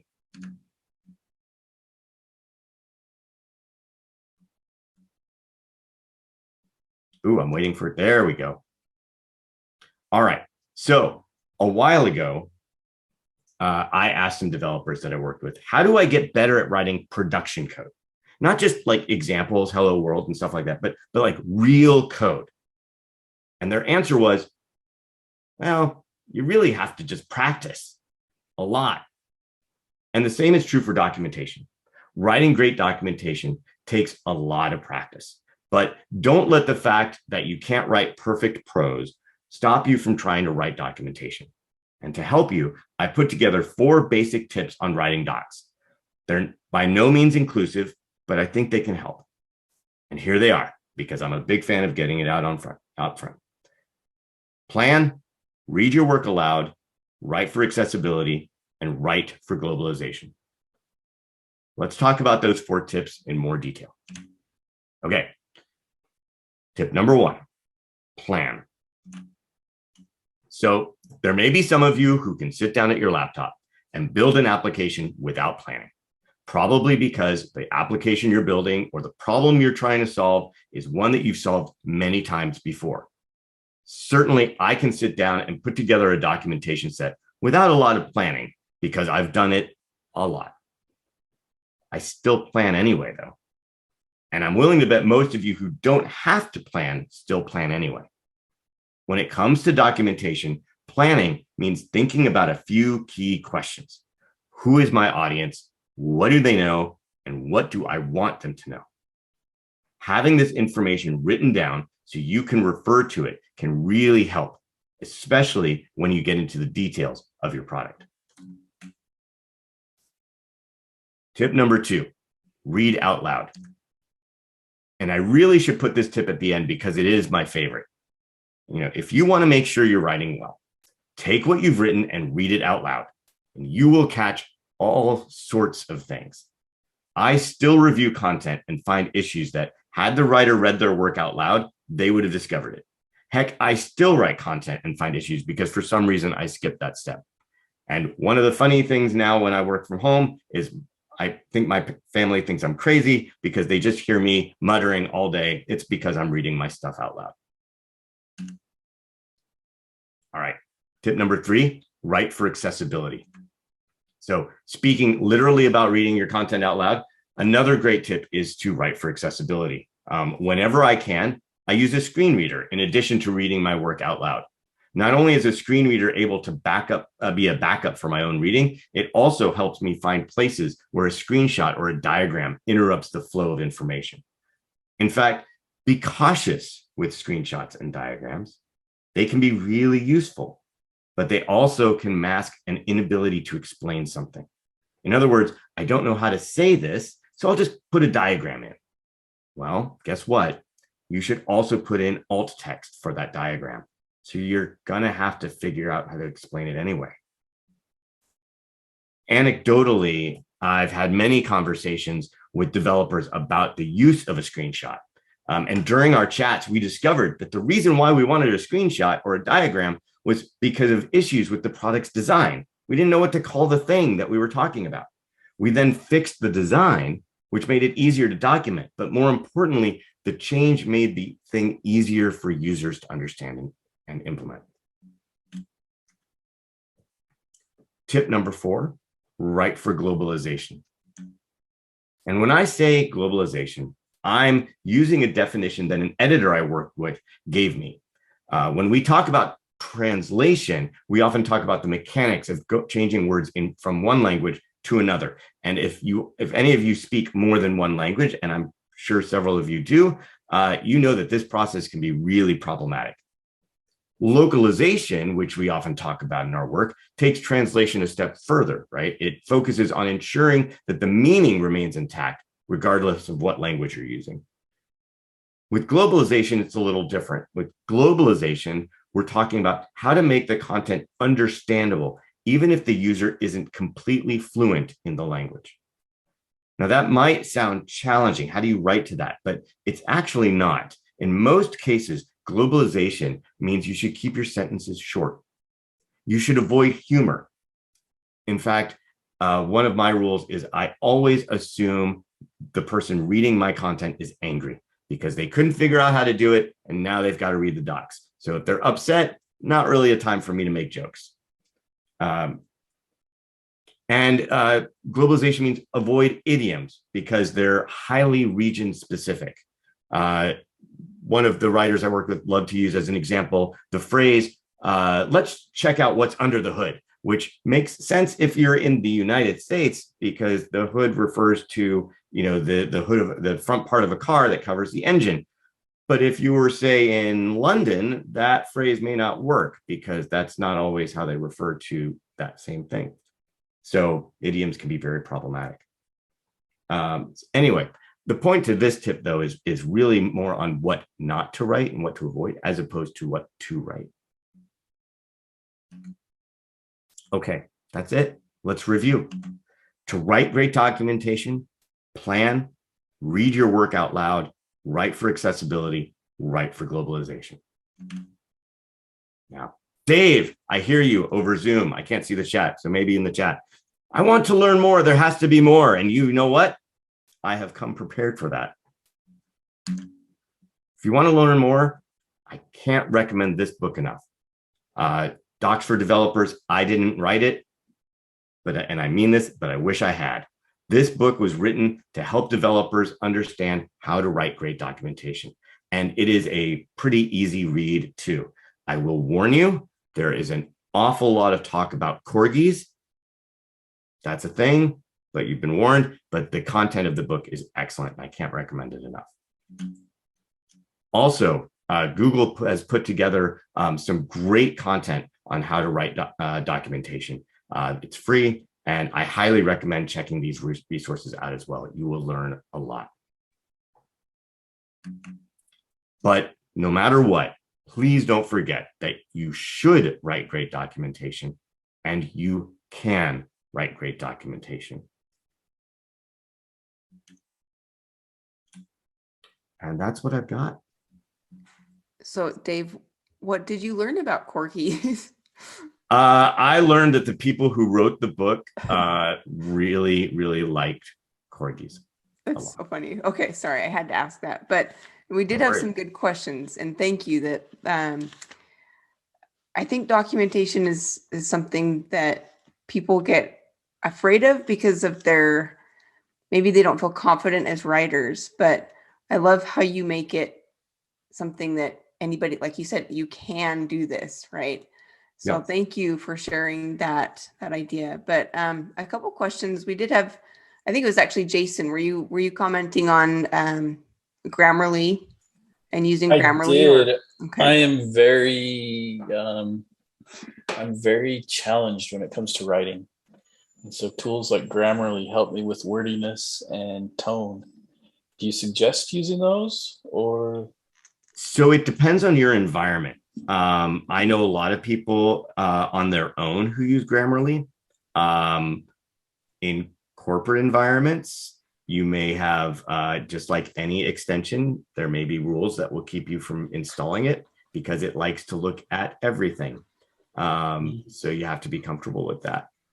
But I honestly, for me, the reading your work out loud, your ear will catch things that you didn't realize you were doing in your writing. So you don't have to be a great at grammar. If you just read it out loud, you're that doesn't sound right, and then you'll, it helps a lot. Okay, and then we also had some questions about screen readers. If you recommend any in particular, or even transcriptions. I am not the best person to recommend a screen reader. I often lean on like the text to speech that's in Google Docs, and I think Microsoft Word has something similar. And that's just because I'm often on a Chrome device and I can't install anything else. So that seems to work really well. But yeah, unfortunately, I don't have one that I can recommend because I'm not the right person to do that.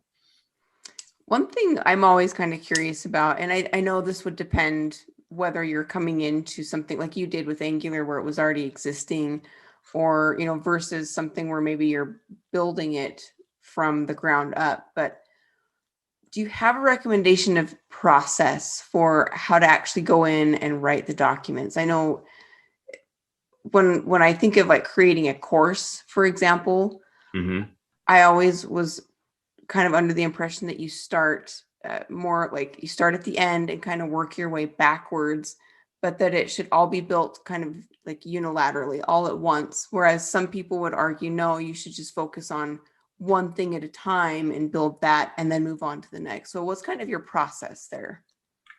So when I'm a lot of what I do is I can apply whether I'm starting to write something brand new or whether I'm inheriting an existing documentation set. And so I do look at like what is the person supposed to know when they're done reading this, and is that in fact does that line up with like the title of the topic, right? It's you know, I'm sure we've all seen documentation, you know, topics where the title says, you know, build a thing, and the content tells you how to do something, but it wasn't to build the thing. It was, you know, to install this widget or whatever, and you know, and that's because probably whoever wrote it had the intention of starting in one direction and ended up writing in a different direction and never went back to kind of double check that. So I look at that. And then I do actually, if it's, you know, so if it's something existing, I do read it out loud and, you know, see how it's sounding and whatnot. I can catch a lot of stuff now just by looking at it. But I still read it out loud if I'm writing from scratch, from starting from brand new, you know, I will, you know, I usually am coming in having not built the thing. So I am usually, if I can, I'll explore and try to figure out how to use it. I talk a lot with subject matter experts. In fact, I often will say as a prerequisite, I'm not going to document something if there isn't a subject matter expert who has time to answer my questions. Because it's really not fair to say like, oh, you can ask so-and-so and they will answer, you know, they know all about this, but so-and-so is like heads down trying to get this release figured out. They don't have time to answer. The other thing I do with new content is I try to engage early. So let's say you're sitting there like, I am going to create a new feature. We know this is coming. It comes up in our status meetings. I will engage with you and say like, okay, who is this feature for? Who's your audience? And what's the problem you're solving for them? Because even if you're not sure how you're going to solve it yet, I can start figuring out what I need to write from there, and then and kind of go from there. That's some of what I do. There's a lot more when we start thinking about documentation, infrastructure, and things like that you really have to think about. But I will say, for those interested, because I know everybody talks to me when I was on the Angular team. Everybody was interested in how do I contribute to Angular, you know, and I will say like, you know, so people say, well, I'll contribute to the docs. And usually what they'll do is like, you said instantiate the component and I'm going to change it to instantiate a component. Yeah, okay. But it's not really making the user's life better. But I'll tell you what, I know you can do this because there was a lot of Angular content and I could not get to it all, although I know they're working very hard to continue to make the documentation experience great. Find a topic, do this for any open source project, find a topic, read it out loud, see if the audience and the user, if you understand what the user task is, and then figure out what would you change. If you read it out loud and you're like, this sounds weird, there's your PR. Go rewrite that sentence so that it sounds, it sounds better. There are style guides and things like that that you need to consider, but it's no guarantee, but it's a great way of making the documentation better. Nice. I like that idea. Your recommendation of always keeping the user, the audience in mind. I think it helps keep your focus on really what you're trying to get out of it. So we do have a couple questions, and then from there, everybody, just to let you know what we're going to do here the rest of the night is we do have those prizes to give away. So if you can just hang in a little bit longer. Again, I had asked our speakers to help kind of pay attention to our chat and our Q&A and see if they could find some people who stand out as prize winners. So we'll get to that here in a minute, but a couple last questions. Mensa says, thank you, Dave. Great presentation as usual. Any thoughts on GPT-4 and possible impact on doc writing or just writing in general? I have to remember what GPT-4 is because I get lost on all that. So I'm not going to pretend to know, but that's okay. You can totally look it up here in a minute. Like when we're I'm going to look it up in a minute. Yeah. Okay. And then you can chat. I think that's great. He also has another question though. It says, on another tangent, how do you manage not to speak down or to insult the user's intelligence? That's actually a great question. Yeah. Any thoughts? He says. So that is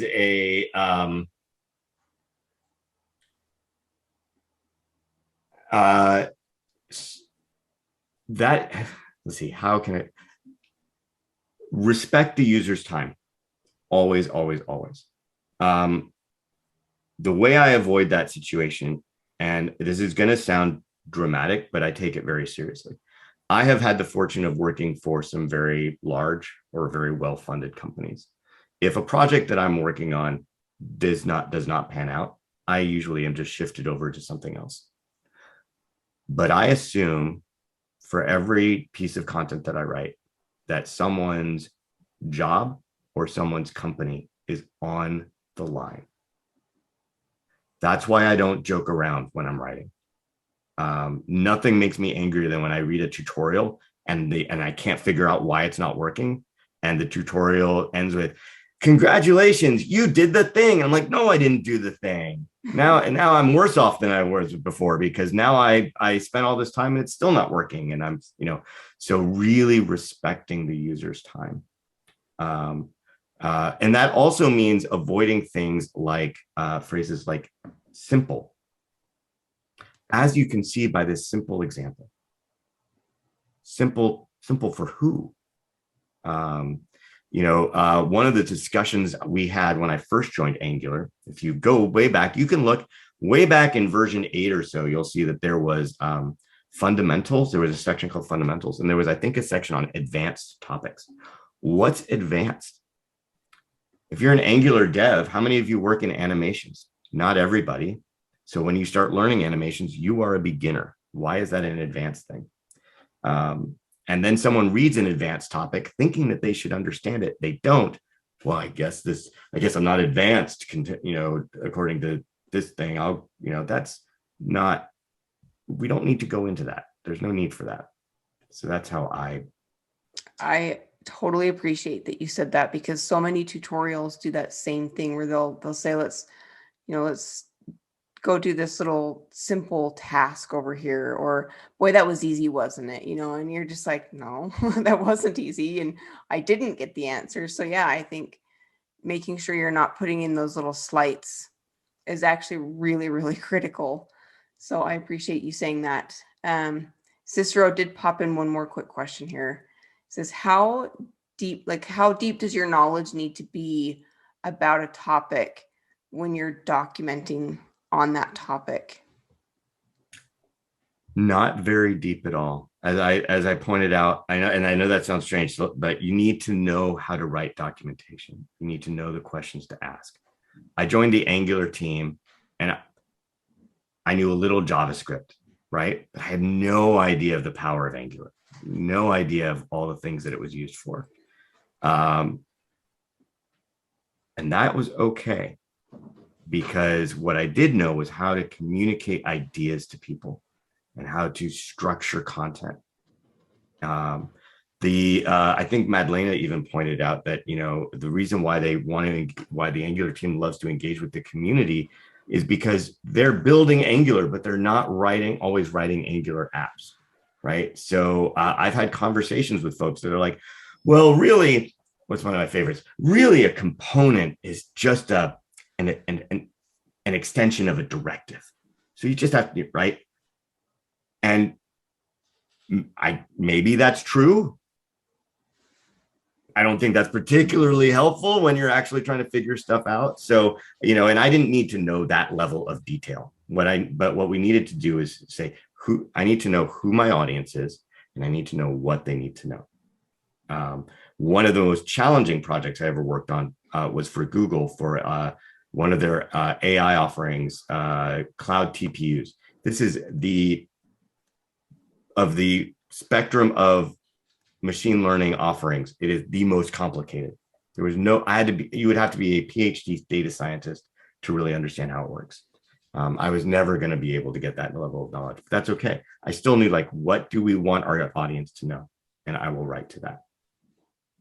So what you do need, though, I will say, just to add one more thing and make a long answer even more unbearable, is you have to be willing to explore. You can't wait for the information to come to you. You have to go chase after it from the developers, from the people who know, from developer advocates, from the users. You have to go chase it down. You have to be relentless in figuring out, you know, what the information is, because it's not just going to be handed to you. Wow. All the more reason to appreciate a technical writer and what you do. So thank you, all of you. Your presentations were so helpful, just really insightful. We appreciate everything you shared.